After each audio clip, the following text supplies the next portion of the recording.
Hello everybody, thank you for joining me today. Today I'm here to ask you, what do you have to offer? This is a question that scholarship judges want to know, but will rarely ask. In an attempt to find out, they might ask you a whole lot of other questions to find out about your why you're interested in a career, a field, what set you down that path, why you're going to be good at it, and what do you want to accomplish during your career.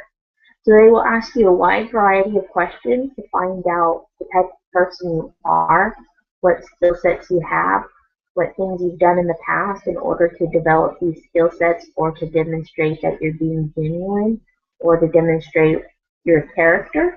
So they're going to ask all of these different questions, and then in their minds, they're going to put them together like a piece of a puzzle to see what is the overall picture.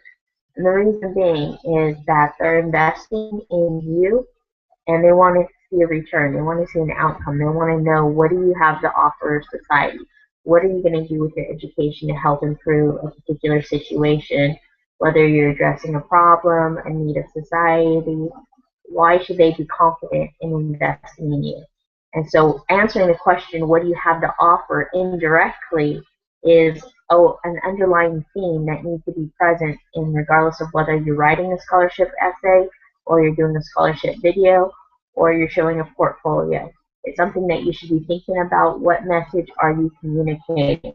You want to provide supporting evidence of what you are, what you've done, the skill sets that you have. This way it makes it easier for people when you talk to them. They understand it, and it's hard for them not to believe you because you put together such a well-diverse portfolio.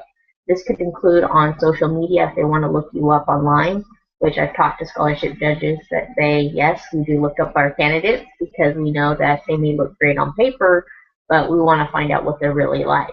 And so you want to make sure that your profile doesn't have a lot of profanity on it, it doesn't have anything racist on it, those certain things. But if you want to take it to the next level, then I certainly show a lot of pictures and engagement of things that you say you stand for. You say you do a lot of community service, then show pictures of you engaging in activities of community service. If you've been through trials and errors and that's part of why you're explaining why you deserve the money, show pictures of that. Show pictures that support your story and what you're going through.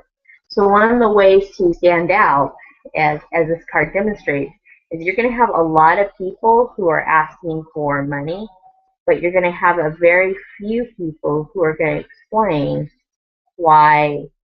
what they contribute to society, as far as, and it doesn't have to be just volunteering. I think that's one of the biggest mistakes people make, is thinking that, oh, they have to volunteer a lot of hours in order to put something on an application. I know that when I was going to high school, I was certainly encouraged to volunteer, especially a lot during the holiday seasons, because I know it would look good on an application, whether it was a college application or a scholarship application. And for me, that didn't feel right because I didn't want to do it just for that reason. And there are a lot of other great reasons to volunteer.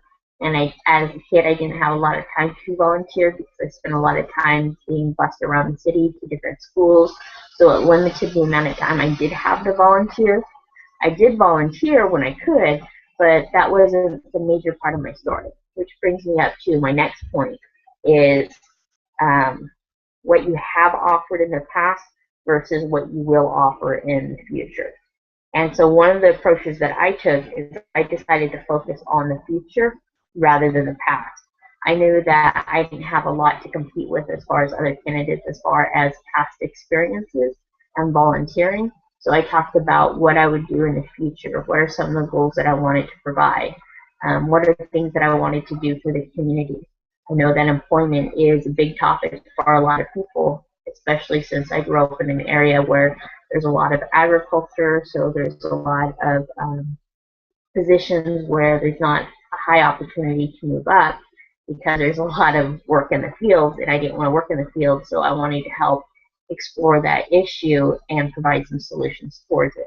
And so I talked about things that I was doing. I was reading business books, I was being active, I was doing other things. And by listing the books that I was reading, things that I was engaging in, and things I did volunteer in, they all supported what I was saying about me being interested in business. I volunteered for the nonprofit organization, Central Valley Business Incubator. You know, if you combine that with the books and pictures, and you know, when you volunteer a lot and people decide to write an article for you, it provides a wide variety of proof that you can include when you're writing an essay or presenting yourself to say, see, I have all of this supporting evidence that I'm not just saying what I'm doing, but I'm really living and doing what I say I'm doing. So from that standpoint, you certainly do want to answer the question about what do you have to offer as far as not just now, but in the future. What goals do you want to set for yourself, or how do you want to help more and more people, or what is it that you would like to do? So by clearly stating what it is you want to accomplish, and then following up with how are you going to build your skills. Going to college is going to help me build these skills. It's going to give me a good foundation. I strongly believe in education. That's why I want to continue with my higher education. These are the sort of things that you want to explain when you talk about what do you have to offer. I have the passion and the commitment to offer a lot of different things, but at the same time, I need coaching and mentoring, and that's what I'm hoping to get from college, and that's why I want to go. And that's why I'm asking for your help as a scholarship judge. Please award me this money so that I can continue with my career path and accelerate it even faster. So those are some of the things that you want to think about. And the other thing I will say is when you approach this topic, you also want to approach it from these 4 areas, which is the head, the heart, the hands, and the soul. So when you're talking about it, give examples from each. A lot of times people logically understand something. A lot of times statistics, facts, people understand that, people get it. When you talk about the heart, that's why do you want to do it? What creates you to be passionate about this? Why is this something that you care about, or what's your feeling? The hands have to do with the action. What action are you going to take to make things happen, to reach your goal? And the soul is your purpose. Why are you doing this? I know the purpose can sound a little bit of like your feelings, but your purpose really takes it to another level. It's really why are you going to continue on this path regardless of how the ups and downs that you might go through. Not just easy, but when you come across something that might be a challenge, what's your mission? What's going to get you through to the end? And those are some of the things that people really would like to get. So in this next video, I will talk to you a little bit about the scholarship essay that I am producing. I don't have very much time on this video left now, but I will do a quick overview and do a screen share so you can see that some of the processes that I have gone through. And if we scroll down to the bottom, we'll see that I have implemented the 4 different strategies that I was just telling you about as far as how to use the head, the feelings, the hands, and the soul. That should be heart instead of feelings. Heart. So in the next video, I will go into more detail as far as actually how do you implement what I just taught you in the writing process. And as you can see, I break it down so you can see where I started and where I'm going. So I just want to give you a view as far as the process that I go through when I'm writing. This way you can get a better understanding of how I write, some of the things that I would do, say, how do I organize my thoughts?